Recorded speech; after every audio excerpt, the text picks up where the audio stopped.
मैं आपके पास हीलिंग के लिए आया था और जब मैं हीलिंग के लिए आया था तो हीलिंग होते हुए कम से कम 2 महीने हो गए हैं, लेकिन मैं वो हीलिंग महसूस नहीं कर पा रहा हूँ। 2 महीने से मैं आपके पास थ्रोट की हीलिंग के लिए आया था, लेकिन मेरे थ्रोट में अभी तक आराम नहीं आया है। ये क्वेश्चन है एक अंकल का, जो मेरे पास आज से 1 साल पहले हीलिंग के लिए आए थे। हाय फ्रेंड्स, मेरा नाम है दिव्या, मेरी ऑर्गेनाइजेशन का नाम है दिव्यश्री।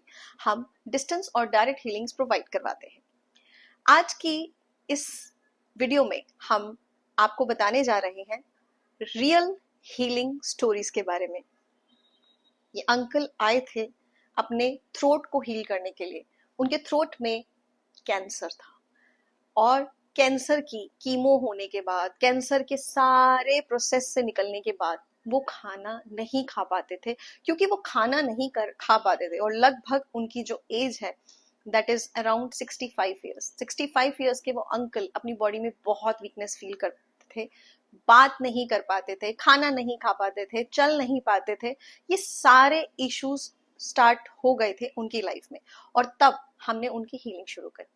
और जैसे जैसे हमने उनकी हीलिंग शुरू करी, ये कैंसर के जो सिम्टम्स अभी भी बचे थे, इवन आफ्टर कीमो, जो साइड इफेक्ट्स उनकी बॉडी में हो रहे थे, उनके नेल्स में, उनके बालों में, जहां जहां जो जो प्रॉब्लम्स हो रही थी, वो सारी प्रॉब्लम्स धीरे धीरे करके क्योर होनी शुरू हुई।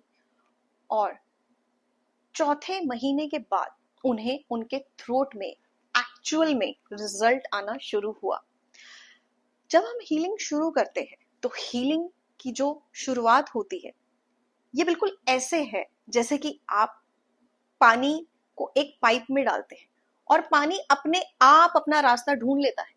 एनर्जी भी अपने आप अपना रास्ता ढूंढ लेती है, और हीलिंग जानती है उसे आपकी बॉडी में, आपके माइंड में और आपके इमोशंस में कहाँ जाना है।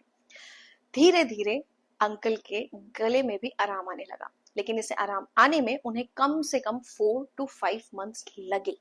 बाकी के सारे सिम्टम्स हील होने शुरू हो गए थे, और अब धीरे धीरे वो खाना खाना भी उन्होंने शुरू कर दिया। वो खाना खा सकते थे, वो धीरे धीरे बोलना शुरू कर चुके थे, वो अपने मन की बात सबको बता सकते थे। जिस चीज के लिए वो आए थे वो हील होना शुरू हुई। लेकिन अचानक से हमने देखा कि जैसे जैसे उनकी हीलिंग चल रही है, वैसे वैसे उनका गला पूरी तरह से ठीक होते जा रहा है। लेकिन इसके बाद उनकी टंग में एक और प्रॉब्लम आई।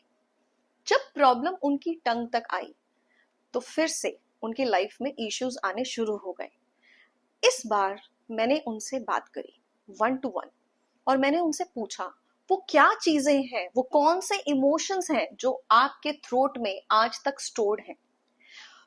उन्होंने मुझे अपने जीवन के कई ऐसे पास्ट के इश्यूज के बारे में बताया जिसे वो कभी किसी के साथ डिस्कस नहीं करते थे, जो बहुत समय से यहीं स्टोर्ड थे।